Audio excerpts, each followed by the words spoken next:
오늘 설교 제목을 혹시 보신 분 있으십니까? 뭐죠? 지난주 설교 다음. 제가 왜 오늘 이 말씀을 이 설교로 제목을 잡았냐면 진짜 말 그대로 지난주 설교 다음 얘기이기 때문입니다. 지난주 설교 마치고 한 청년이 저한테 여쭙습니다. 물어보셨어요. 목사님 그 다음에 어떻게 됐나요? 그 다음에 어떻게 됐나요? 되게 궁금합니다. 여러분 지난 설교 기억나세요? 안 나시는 분들이 대부분이겠죠. 그러니까 제가 먹고 삽니다. 자, 그림 한 장 보여주시죠.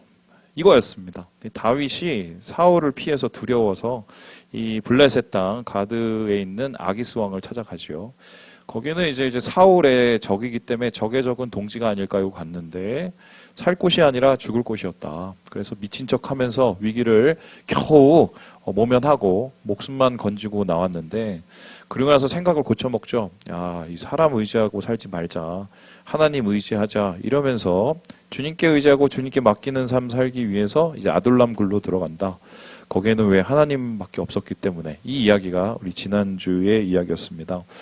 그래서 그 다윗의 지난주 이야기의 다음 이야기는 맡겨드림의 삶이라고 볼 수 있어요. 그럼 다윗은 어떻게 맡겨드리고 그 위에 살았을까? 그리고 맡겨드린 이후에 어떤 일들이 일어났을까? 그게 그 다음의 이야기거든요. 그래서 오늘 말씀은 되게 중요합니다. 왜냐하면은 바로 다윗의 맡겨드림의 삶에 대한 이야기가 흔적이 남아있기 때문인데요. 여기에 대해서 다윗은 이렇게 얘기를 합니다. 우리 5절, 6절 말씀을 같이 한번 읽어보도록 하겠습니다. 시작! 내 길을 여호와께 맡기라. 그리 의지하면 그가 이루시고 내 의를 빛같이 나타내시며 내 공의를 정오의 빛같이 하시리로다. 은혜로운 말씀이죠. 맡기면 하나님께서 이루어 주신다. 우리의 소원을 이루어 주실까요? 그리고 하나님께서 우리를 빛나게 하신다. 영광의 자리로 인도해 주신다. 참 좋은 이야기입니다. 그런데 이 이야기를 아마 곧이곧대로 믿으시는 분들은 거의 없을걸요? 왜냐하면 맡겨보아서 알지 않습니까? 하나님 앞에 맡겼는데 하나님이 영광의 자리에 오르시게 하셨다? 그런 경우는 아주 소수예요. 그러니까 대부분 그런 일이 있을 때마다 간증을 하지 않습니까? 그리고 맡겼는데도 불구하고 오히려 우리의 삶 속에서 더 안 좋아지는 경우도 있지 않았을까? 그렇다면 맡겨드린다는 것은 도대체 무엇일까요? 제가 이거 분명히 몇 주 전에 한번 했는데요. 다음 보시는 것처럼 이 갈랄리라는 단어입니다. 이 단어는 이제 굴리다라는 것이고요. 제가 이거 설명 기억나십니까? 우리 예지를 통해서 설명했습니다. 예지가 관장이 될 때 몇 번 구르겠다고요? 5번. 자기를 굴러서 그걸 하나님 앞에 문제를 굴러드리고 자기 이 삶 전체를 굴려드리는 거, 맡겨버리는 거, 정말 던져버리는 것을 뜻하게 되는 거죠. 그래서 다윗은 진짜 그 이후로 사람을 웬간하면 의지 안 하려고, 물론 그런 실수도 했지만 정말 삶을 통째로 문제가 있을 때마다 하나님 앞에 다 맡겨버리는 그 훈련을 했습니다. 자, 그렇다면 다윗의 그 맡겨버림, 그 이후에는 어떤 일이 일어났을까? 우리는 은혜롭게 생각을 하지요. 좋은 일이 일어나지 않았을까? 뭔가 하나님 안에서 역사적인 그런 영광이 나타나지 않을까. 그런데 성경을 살펴보면 전혀 우리의 예상 밖의 이야기를 하고 있습니다. 다윗에 맡겨드린 그 이유는 어땠을까? 첫 번째는 다음과 같습니다. 우리 같이 한번 읽어보죠. 시작! 그는 더 고생했다. 제가 개고생이라고 쓰려다가 참았습니다. 개고생을 했어요. 얼마큼 개고생을 했느냐? 여기에 대해서 다윗이 자기의 심정, 자기의 이 맡겨드림의 이 기간 속에서 자기의 심정을 이렇게 표현하고 있는데요.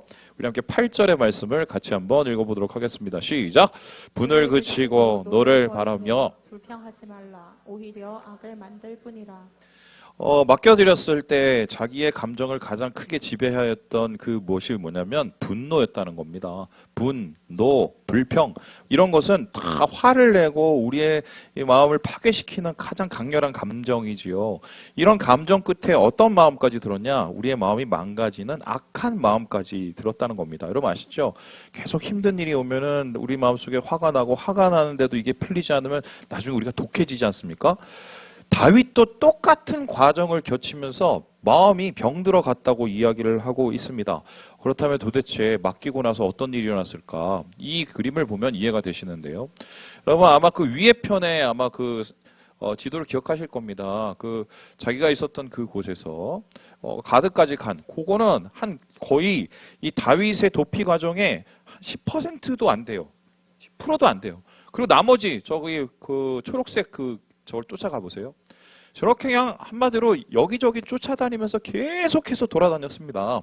그거를 몇 년 동안 돌아다녔냐? 10년을 돌아다녔습니다. 그럼 10년 동안에 그래도 조금 평안한 날도 있지 않았을까? 그게 아니라요.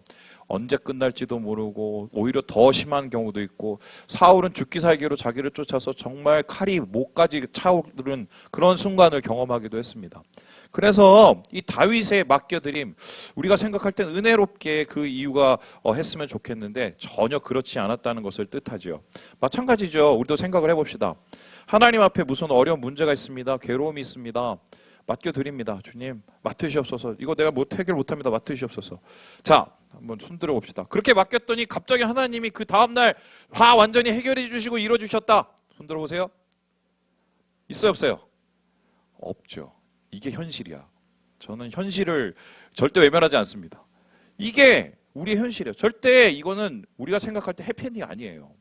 그렇다면 이제 질문해 봅니다. 아니 맡겨드려서 더 안 좋아지고 맡겨드려서 더 힘들어지고 맡겨드려서 10년을 고생을 할 거면 못하러 맡겨드려요. 그런데 여기에 대해서 우리가 질문할 때 한 가지 확실한 것은 다윗이 맡겨드릴 수밖에 없었던 이유가 있어요. 그게 뭐냐? 다른 일을 할 수가 없었기 때문이에요. 순식간에 계속해서 이 사울의 칼이 닥쳐오고 그 무력 앞에서 자기가 매일매일 무력함을 느끼는 겁니다. 그리고 어떤 방법을 다 써도 안 되는 거예요. 그래서 다윗은 맡겨드리고 싶어서 맡겨드린 게 아니라 어쩔 수 없어서 맡겨드린 겁니다. 이 문제를 해결할 사람이 도와줄 사람이 주위에 아무도 없으니까 어쩔 수 없어서 맡겨드립니다. 그래서 맡겨드림에 전제가 있어요. 맡겨드림의 전제는 뭐냐? 내려놓음입니다. 내려놔야 맡겨놓을 수 있어요. 뭐 내려놓는다는 것은 도대체 뭘까? 이 그림을 보면 좀 이해가 되실까 모르겠습니다. 저기 한 여인이 보이십니다. 저 여인이 얼굴을 보시면 참 자세히 잘 살펴보면 제대로 된 표정이 아니에요. 왜입니까? 지금 한 손이 지금 강으로 향한 거 보죠? 거기 뭐가 있습니까? 애가 있어요. 저의 이름이 뭡니까? 모세입니다. 모세의 이름이 왜 모세입니까? 물에서 건져내서 모세입니다. 왜 물에서 건져냈습니까? 엄마가 떠내려 보냈어요. 그럼 왜 엄마가 왜 떠내려 보냈을까 얘를? 여기에 대해서 출애굽기에 이렇게 기록을 하고 있는데요. 우리 2장 말씀을 같이 한번 읽어보겠습니다. 시작! 석 달 동안 그를 숨겼으나 더 숨길 수 없게 되매 그를 위하여 갈대 상자를 가져다가 역청과 나무진을 칠하고 아기를 거기 담아 나일 강가 갈대 사이에 두고. 히브리 민족의 아이들을 다 죽이라고 파라오가 이 명령을 다 내렸기 때문에 걸리면 다 죽는 겁니다. 그런데 그런 상황 속에서 정말 애가 이쁘고 애가 자기 애니까 도대체 이걸 버릴 수가 있어야죠. 석 달을 죽기 살기로 이렇게 살렸는데 더 이상은 감당이 안 되는 거예요. 그러니까 이 방법 저 방법 다 안 되니까 어떡하냐? 자기가 할 수 있는 최선은 뭐냐면 갈대 상자 만드는 겁니다. 갈대 상자 만들어서 거기에 애를 태워서 되도록이면 오래 떠내려갈 수 있도록 역청 바르고 짐 바르고 거기 방수 칠해갖고 그게 엄마의 최후의 방법이었어요. 맡겨드리면 이거예요. 내가 할 수 없어서 이건 내가 도대체 해결을 못하니까 내가 하는 모든 행동을 다 짜내서 그 다음에 하는 게 맡겨드림이에요. 내려놓지 않으면 맡겨드릴 수 없어요. 왜 우리가 맡겨드림에 대해서 힘들어하느냐? 대부분의 경우는 내려놓음이 실패하기 때문이에요. 그래서 지금 다윗의 경우는 완전히 무력함 가운데 내려놓았고 내려놓음 가운데 하나님 앞에 맡겨드리는 그런 삶을 살았다. 하지만 더 힘들었다. 이게 이 성경에서 말하는 팩트입니다. 네, 저 되게 흑화되죠? 자, 그러면 두 번째로 이 이후에 계속해서 힘들어지는 이 내려놓음의 관계 그리고 맡겨드림의 관계 그러면 다윗은 어떤 길을 걸었을까요? 우리 같이 한번 읽어보도록 하겠습니다. 시작! 그래도 매일 맡겨드렸다. 그런데 맡겨드려도 되는 게 없는데 다윗은 계속해서 맡겨드리고 있다는 건데요. 우리 함께 3절의 말씀을 같이 한번 읽어보도록 하겠습니다. 시작! 여호와를 의뢰하고 선을 행하라. 땅에 머무는 동안 그의 성실을 먹을거리로 삼을지어다. 자기의 10년을 이제 돌아보면서 봤더니 자기의 삶은 어떤 삶이었느냐? 내가 땅의 열매를 먹고 사는 게 아니라 뭐를 먹고 살았어요? 성실을 먹고 살았다고 합니다. 그럼 여기서 말하는 성실이 무엇일까요? 이 단어는요, 에무나라는 단어인데 견고하다, 확고, 부동하다, 그리고 신실하다를 뜻해요. 이거는 어떤 뜻이냐면 지속성을 뜻합니다. 그러니까 다윗의 삶 속에서 굉장히 어렵고 힘든 나날이 계속되고 계속적으로 자기에게 맡겨야 될 문제들이 생겨났었을 때 어쩔 수 없이 매일매일 일어나면 맡겨드리는 삶을 살았다. 지속해서 계속해서 맡겨드렸다고 이야기를 하는 것입니다. 여러분, 삶이 괴로울 때 진짜 괴로운 게 뭔지 아십니까? 저는 그거를 어떻게 생각하냐면 하나도 바뀌지 않을 때라고 생각을 해요. 그거 뭐 아시죠? 뭐 지옥에 갔는데 뭐 무슨 지옥이 있는데 이 똥통 지옥이 있었는데 그거 아세요? 아, 여기는 좀 살만하다. 왜냐면 똥통에서 사람들이 이렇게 목을 이렇게 잠그고 숨을 쉬어갖고 야, 이거는 내가 할 수 있겠다 이렇게 했더니 잠시 어떻게 해요? 5분 휴식 끝 잠수 시작 해갖고 뭐 그랬다면서요. 이거 모르세요? 이걸 몰라요? 잠시 5분 쉬고 한 뭐 또 1000년 내려가 있는 거죠. 이렇게 변하지 않을 때 사람들은 미칩니다. 제가 그걸 경험을 했어요. 언제 경험을 했느냐? 군대 가서 경험을 했어요. 제가 군대 갔더니 군악대 정말 우락부락한 세상의 모든 사람들이 다 오고 제 위에 있는 정황국이라는 그 사람은 소위 말해서 머리 여기서부터 여기까지 칼자국이 있는 주먹이었고 그리고 그 위에는 소위 말해서 스탠드바에서 아줌마들 꼬시던 그런 분들이었습니다. 그런 분들하고 제가 1년을 넘게 살았어요. 그런데 거기서 대학교 다니는 사람이 저하고 한 사람이 있었었는데 그 한 사람은 신학교 출신이었어요. 그리고 저는 이제 외대 출신이었어요. 얼마나 갈고대는지요. 저 대학교 다녔다고. 그리고 저를 그래도 감싸줄 줄 알았던 그 신학교 출신의 그 고참은 저를 더 갈궜습니다. 그런데 그래도 정말 기도하면서 버티려고 했어요. 진짜 못 버티는 게 뭐였는지 아십니까? 그렇게 막 얻어맞고 자지 않습니까? 눈을 뜨잖아요. 또 거기에요. 다윗이 경험한 10년이 그거였어요. 그러면 그 10년 동안에 어쩔 수 없이 맡겨드려야 되는 상황. 그러면 다윗은 어떻게 이렇게 맡겨드릴 수 있었느냐? 매일매일 맡겨드릴 수 있었느냐? 여기에 대해서 다윗은 그 비결을 이야기하고 있는데 24절의 말씀을 우리 같이 한번 읽어보겠습니다. 시작! 그는 넘어지나 아주 엎드려지지 아니함은 여호와께서 그의 손으로 붙드심이로다. 어제 우리 리더들과 함께 이 말씀을 읽었는데 제가 이 말씀에서 갑자기 툭 멈추고 뭔가 따뜻함을 굉장히 느꼈습니다. 왜 우리가 맡겨드려야 되나요? 우리의 상황이 전혀 달라지지도 않는데 맡겨드려야 되는 이유가 뭡니까? 그 어려운 상황 속에서 맡겨드리면 그때마다 하나님께서 우리를 붙잡아 주시는 위로하심이 있기 때문이에요. 사실 그것 때문에 맡겨드리는 거예요. 사실은 견딜 수가 없는데 하나님 앞에 맡겨드리는 그때 하나님께서 우리를 위로하시고 감동하시고 붙잡아 주시고 내가 망가지고 싶어도 하나님께서 그 극단에서 나를 붙잡아 주시는 그 손길을 알기 때문에 견뎌낸 거예요. 다윗이 그거로 견뎌낸 겁니다. 10년 동안 똑같은 일이 있어도 그것 때문에 견뎌낸 거고 그 위로하심이 결국 다윗을 계속해서 맡겨드리게 하고 그 맡겨드림의 전쟁을 계속해서 이어나갈 수 있겠다. 이게 다윗의 그 이후의 이야기입니다. 자, 그렇다면은 이 맡겨드림 의미가 없었을까요? 이 맡겨드림을 통해서 그러면 하나님은 왜 이 다윗을 몰아넣으시고 10년 동안 그 구렁텅이에서 그리고 가끔씩 이렇게 위로해 주시고 뭐 이런 걸로 끝났을까? 여기에 대해서는 아주 귀중한 진리가 하나 있어요. 하나님께서 맡기심을 통해서 맡겨드림을 통해서 꼭 이루려는 것이 있는데요. 그게 무엇입니까? 우리 같이 한번 읽어보겠습니다. 시작! 그게 예배였다. 지난 10년을 돌아봅니다. 내가 아기스로부터 떠나왔던 그 시간, 그 후에 10년 속에서 도피하는 생활, 매일 똑같고 매일 쫓기고 매일 죽을 것 같고 그냥 하루하루 연명하고 하나님 은혜로 하루치 은혜로 살아가는 그 인간. 그것은 나에게 도대체 무엇이었을까 고민을 합니다. 그 고민 끝에 이 34편에 자기의 그 10년을 이렇게 정리를 하는데요. 우리 같이 한번 읽어보도록 하겠습니다. 시작! 여호와는 마음이 상한 자를 가까이 하시고 충심으로 통회하는 자를 구원하시는도다. 매일매일 무너진 겁니다. 맡겼는데도 안 되니까 매일매일 그 사울 앞에서 마음이 상하는 겁니다. 그리고 매일매일 하나님 앞에 섭섭한 거예요. 그리고 주변에 있는 사람들이 도와주지 않으니까 매일매일 마음이 찢어집니다. 그러면 또 저녁에 가서 맡깁니다. 또 맡겨요. 또 맡겨요. 그러면 어떤 일이 일어나냐? 나중에 이렇게 상한 마음을 하나님 앞에 드리고 하나님 앞에 뭔가 다시 자기의 마음을 통회하는 마음을 드렸더니 그게 돌아봤더니 예배였다는 거예요. 이게 이해가 되세요? 우리가 보통 예배라고 하면은 다 이렇게 차려진 데서 이거 설치하느라고 고생했습니다. 막 음악도 잘 나오고 막 더 좋은 환경에서 예배드리기 원하는데 예전에 그 미국에 있는 한 영화가 있는데 굉장히 시니컬 영화였어요. 이 복음주의자들 미국에 있는 교회 교인들을 그 한마디로 대놓고 까는 영화였는데 제가 뭔지는 기억이 안 납니다. 거기서 제가 아주 인상적으로 봤던 장면이 있습니다.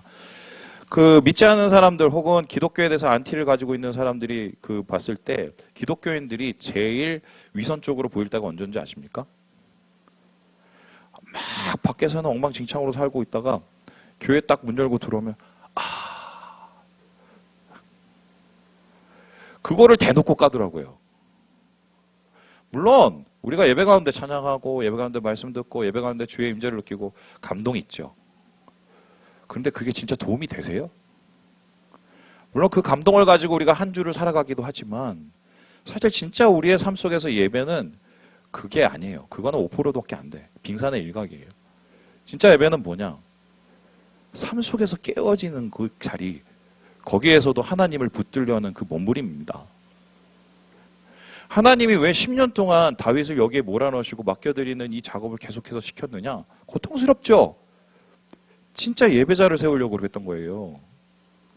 그 예배의 마음을 통해서 하나님께서는 그에게 구원을 베푸시고 그 마음을 받으셔서 그의 하나님이 되시기 위해서 하나님께서 이런 일을 행하셨다는 겁니다. 제가 얼마 전에 그 인터넷 보다가 새롭게 하소서라는 그 프로그램을 봤습니다.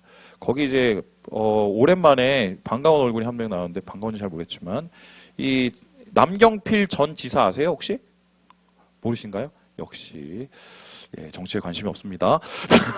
우리 옛날에 경기도 도지사였습니다. 그분이 어떤 분이었냐면은 소위 말해서 신보수, 보수의 새바람이라고 소위 말해서 그때 많이 이렇게 유망하게 떠오르고 뿐만 아니라 차기 대권 후보로 올리던 사람이었어요. 그래서 그 남지사를 생각을 하면 어떠냐? 야, 저 사람 믿음도 좋아, 저 사람 경력도 좋아, 저 사람 능력도 있어. 저 사람은 나중에 대통령 돼. 모든 크리스천들이 그렇게 생각을 어느 정도 조금은 하고 있었던 분이 바로 그분입니다. 그런데 그분이 어떻게 되는지 아세요? 완전히 무너졌습니다. 왜 무너졌느냐? 자식 새끼가 마약을 한 겁니다. 마약을 하고 그 다음에 사고를 막 친 겁니다. 그걸 막으려다가 남경필 지사는 더 엉망진창이 됐어요. 그래서 그 새롭게 하소서 나왔길래 또 선거철이 돼서 표 따려고 저러나 보다 그렇게 봤어요. 근데 제가 그걸 보고 좀 이따 끌려다가 계속 끝까지 봤습니다. 왜 봤는 줄 아세요? 이게 저는 그런 얘기를 할 줄 알았어요. 이렇게 해서 하나님 앞에 회개하고 했더니 우리 아들이 다시 돌아오고 다시 정신을 차렸습니다. 이런 얘기인 줄 알았어요. 아니야. 어떤 얘기인지 아세요? 아직도 아들은 계속 마약을 해. 몇 번 감옥에 보내고 몇 번 또 치료 시설에 보내고 해외에 보내고 다 했어. 그런데 여전히 마약을 해. 그럼 간증할 게 뭐예요? 그죠? 그래서 최종적으로 이분이 결정한 건 뭐냐면 아들을 다시 감옥에 집어넣기로 했대요. 그런데 그 이후에 이분의 간증이 나오더라고요. 그 숱한 세월 속에서 변한 게 하나 있었어요. 뭐가 변했는지 아세요? 이분이 변했어요. 예전에는 이것 좀 대충 해결하고 자기의 것을 쫓고 다시 정치로 복귀하고 이런 생각을 가졌던 것 같아. 안 되는 거예요. 안 되는 거예요, 자식이. 그러니까 어느 순간에 이건 내가 해결하지 못할 문제라는 걸 깨달았어. 그리고는 하나님 앞에 내려놓은 거예요. 맡겨드렸어요. 그런데 맡겨드리면 조금이라도 하나님이 좀 해결해 주지 않을까 이런 일말에 좀 소망이 생기죠? 그때마다 무참하게 다 깨졌습니다. 그러나서는 남경필 지사가 뭐라고 그러냐? 지금 어찌되었건 내가 하나님 앞에 이 아들을 올려드렸고 두 번째는 뭐냐면 내게 가장 귀한 게 뭔지를 알았대요. 이분이 아들의 깨어짐을 통해서 아들을 맡겨드리는 그 과정을 통해서 하나님을 발견한 겁니다. 이 깨어짐과 상함의 과정을 통해서 예배가 뭔지를 조금씩 깨달아가는 거죠. 여러분, 하나님이 우리 아버지신데 왜 이렇게 힘들게 하십니까? 왜 어렵게 하십니까? 좀 좋은 거 주고 좀 더 행복한 거 주고 더 빛된 거 주면 얼마나 좋아요. 왜 아버지가 이렇게 힘들게 합니까? 그게 더 좋은 거라서 그래요. 예배는 하나님을 만나고 예배 속에서 깨어질 때 하나님이 우리의 마음을 만지시고 우리의 삶을 하나님께서 축복하실 수 있기 때문입니다. 다윗에게 이 10년의 맡겨드림의 시간이 아니었으면 이 사람은요 그냥 그렇게 살다가 그냥 그렇게 끝나는 왕으로 끝났을 거예요. 근데 이 삶의 끝이 어떻게 됩니까? 하나님께서 이 사람을 세우셔서 거룩한 왕국을 세우시고 그 왕국은 나중에 예수님의 나라를 만드는 밑거름이 됩니다. 그래서 하나님께서는 이 맡겨드림의 과정을 통해서 다윗을 만들어 가시고 그를 진짜 참 예배자로 만들어 가신 거예요. 오늘도 여러분 지금 힘겨운 상황 있죠? 하나님 맡겨드립니다. 이거 좀 해결해 주세요. 아유 내가 지금 몇 전부터 얘기를 하고 몇 달 전부터 얘기를 하는데 하나님 왜 이거 안 해줘요? 만들어가고 계신다니까요. 하나님이 여러분을 그 상황 속에서 맡겨드리는 그 시간 속에서 만나고 싶어 하세요. 진짜 귀중한 게 뭔지를 하나님께서 여러분에게 주시기 원하시니까 그런 일들을 하는 거예요. 바로 그게 10년의 맡겨드림, 그 이후에 다윗이 얻었던 가장 귀중한 것이었다. 자, 그렇다면은 이렇게 하나님께 맡겨드렸던 다윗의 그 끝은 어떻게 변했을까요? 이 40절을 보면 이 말이 나오는데요. 맡겨드렸기 때문에, 의지하였기 때문에 하나님이 구원하셨다라고 얘기를 합니다. 그리고는 그 구원의 과정을 굉장히 구체적으로 했는데 이게 좀 되게 섬뜩합니다. 우리 함께 34절의 말씀을 같이 한번 읽어보도록 하겠습니다. 시작! 여호와를 바라고 그의 도를 지키라. 그리하면 내가 땅을 차지하게 하실 것이라. 악인이 끊어질 때에 내가 똑똑히 보리라. 하나님께서는 이 10년의 과정 끝에 다윗에게 드디어 맡겨드림의 끝이 뭔지를 보여주게 하시는데요. 두 가지예요. 땅을 차지하게 하셨다. 악인이 끊어지는 것을 보게 하셨다 합니다. 악인이 끊어지는 것을 어떻게 보게 하셨느냐? 이 앞절의 말씀을 보면은 자기가 스스로 자기의 양심을 찔렀다는 표현이 있습니다. 이 양심은 영어로 번역하면 heart예요, heart. 자기 심장을 찌른 거예요. 여러분, 그의 가장 그 큰 문제, 하나님 앞에 맡겨드렸던 그 최대의 악, 사울은 어떻게 해서 죽었는지 아세요? 그림을 보여주시죠. 자기가 스스로 칼에 심장이 꽂혀서 죽었습니다. 자살했어요. 하나님께서 맡겨드릴 때 이루신다는 것을 아주 정말 적극적으로 섬뜩하리만큼 나타내는 하나님의 일하심이 지금 대변되는 이 장면이 연출이 되기 시작을 합니다. 그리고는 그 이후에 어떻게 일어났느냐? 다윗은 사울하고 싸우지 않고 자연스럽게 무너진 이스라엘의 왕이 됐어요. 그리고 그것을 통합을 합니다. 그 통합을 하고 그 이후에 어떤 일이 일어났냐? 영토가 확장되기 시작하는데요. 보여주시죠. 지금 보시는 것처럼 저 하늘색에 있는 부분이 사울이 다스렸던 그 지역이었습니다. 근데 그 이후에 다윗과 함께 하신 하나님께서는 그 땅을 넓혀주시는데 3배 이상의 땅을 주시고 솔로몬 때는 최대의 영역을 갖게 하셨어요. 그래서 말 그대로 하나님께서 맡겨드린 끝에 온유한 자에게 주신 땅을 주셨다는 것입니다. 아, 그러면은 목사님은 역시 그런 설교 하시려나 보다. 아, 맡겨드리면 하나님 축복하시고 하나님 은혜 주시고 결국 그 얘기네요. 이렇게 끝내고 싶은데 저는 한번 고민을 해봅니다. 정말 다윗에게 하나님께서 그 땅 몇 푼 더 주시려고 그 맡겨드림의 10년의 과정을 허락하셨을까? 그런데 오늘 말씀을 보면 그거보다 더 중요한 게 한 가지가 나와요. 그게 뭐냐? 우리 39절의 말씀을 같이 한번 읽어보겠습니다. 시작! 의인들의 구원은 여호와로부터 오나니 그는 환난 때에 그들의 요새이시로다. 다윗이 차지한 땅은 눈에 보이는 땅보다 더 큰 땅이 있었습니다. 그게 뭔지 아세요? 그의 온유를 통해서 자신의 같은 처지에 있는 동병상련의 사람을 끌어안는 사람이 먼저였고요. 그 다음에 그것보다 더 중요한 건 뭐냐면 하나님 자체를 얻었어요. 왜냐하면 그의 내려놓음의 고난의 시간 통해서 결국 하나는 확실해졌거든요. 하나님 나 안 버린다. 하나님 나 붙잡아 주신다. 하나님 나와 함께 해주신다. 10년 동안 그거를 연습해 온 겁니다. 그것을 계속해서 반복해서 가기도 온 겁니다. 그리고 10년이 섰을 때 그의 인생이 밝아지고 그의 인생이 새로워졌을 때 그는 확신을 하게 됐죠. 하나님, 내가 이 맡겨드림의 과정에서 가장 내가 얻은 것은 바로 하나님 자체입니다. 자체입니다. 여러분, 우리가 삶 속에서 우리의 삶을 드림으로 하나님 자체를 얻는 과정을 뭐라고 합니까? 예배예요. 예배.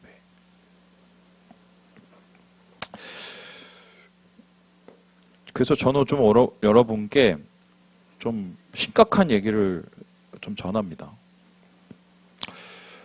여러분이 잘 살았으면 좋겠어요. 여러분이 잘 살아야 저도 좀 덕을 볼 거 아니에요. 아닌가? 여러분이 올해 좀 부자가 됐으면 좋겠습니다. 예, 우리 곽정희 선생님은 올해 야베스의 기도의 말씀을 하나님께서 주셨습니다.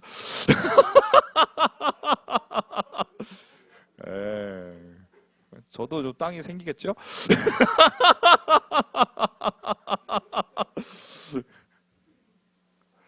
근데 그거 말고 올해 말씀을 뽑았는데 심각한 말씀 뽑으신 분들이 있을 겁니다. 뭔가 좀 회복, 뭐 은혜, 뭐 이런 게 아니라 고난, 뭐 연단. 어떡하죠? 어떡하죠?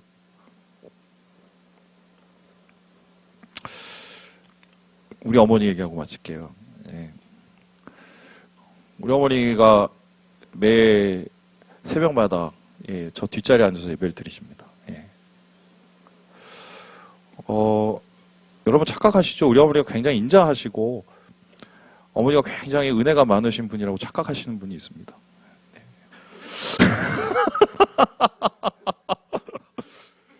지금은 그렇습니다. 예, 지금은 그렇습니다. 그런 분 아니에요. 제 성격이 되게 날카로운 거 아시죠? 저를 아시는 분, 우리 전사님은 절대 저보고 성격 좋다는 소리 안 합니다. 그렇죠? 이게 어디서 나왔겠어? 그죠? 예. 우리 어머니가 어떻게 이렇게 다듬어지시고 하나님이 하신 거거든요. 두 번의 큰 과정이 있었어요. 첫 번째는 뭐냐면 아버지 안 계시고 10여 년을 떨어져서 정말 손가락만 빨고 살던 시절, 제가 가끔씩 얘기하죠. 우리 가족들이 다 폐결에 걸려갖고 아침마다 결결거리고 어머니는 갑상선 기능항진까지 더 추가돼서 계단도 못 오르던 시절이 있었습니다. 밥을 굶었던 사람이에요. 이렇게 얘기하면 별로 안 좋아하는데 제가 오늘 얘기할게요. 그때 저희 어머니가 밥은 굶었어도 영적으로는 제일 부유했습니다. 왠지 아세요? 하나님 앞에 기도 안 하면 못 살았거든요. 뭐 어디 의지할 사람이 있어야죠. 가족, 친지 아무도 도와주지 않았어요. 그때 어머니가 할 수 있는 최선이라는 건 가서 일도 못했습니다. 갑상선 기능 항진 때문에. 교회 밑바닥에 꿇어 앉아갖고 기도하는 게 전부였어요. 맡겨드린 거예요, 매일. 전 그거를 어릴 때부터 눈 뜨고 옆에서 봤어요. 그때 우리 어머니가 영적으로 제일 최고봉이셨습니다. 하나님 살아계심을 정말 매일매일 느끼고 살았죠. 그때 우리 어머니를 하나님께서 많이 다듬어 주셨어요. 두 번째 하나님께서 우리 어머니를 다듬어 주실 때가 있었습니다. 그게 언제인지 아세요? 우리 어머니가 암 걸리고 나서입니다. 우리 어머니 지금 올해 41년생이시고 올해 만으로 83이신가요? 우리 어머니가 저한테 수술실 들어가면서 부탁한 게 있었습니다. 내가 80까지는 꼭 살고 싶다. 그때 우리 어머니가 암으로 두 차례 배를 다 드러내고 다 수술을 하셨습니다. 대단하신 분이에요. 70 후반에. 지금 80이 넘으셨는데 요즘에 80까지 살고 싶다는 얘기가 쏙 들어갔습니다.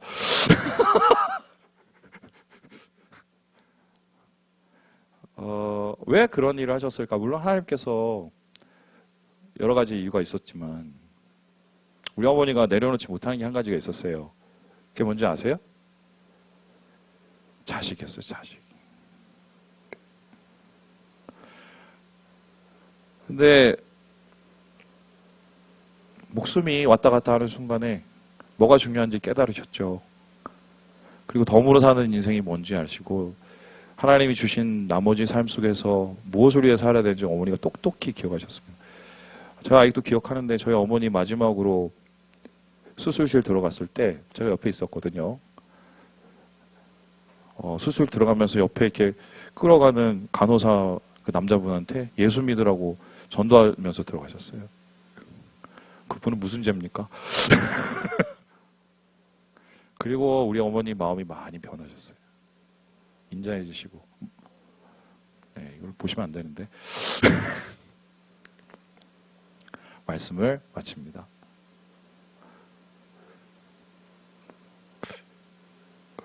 맡기는 건 결코 쉬운 일이 아니에요. 근데 맡겨야 되니까 하나님이 그 시간을 허락하신 거예요. 다 힘들어요. 여러분이 제일 힘들어요. 맡기는 사람. 하지만 제가 분명히 얘기할 수 있는데 언젠가는 분명히 옛말할 겁니다. 감사할 거예요. 왜요? 예배니까요. 주님 안에서 하나님의 은혜를 누리시고 맡겨드림의 축복을 얻으시는 우리 사랑하는 어웨이커스 되시길 주님의 이름으로 축원합니다.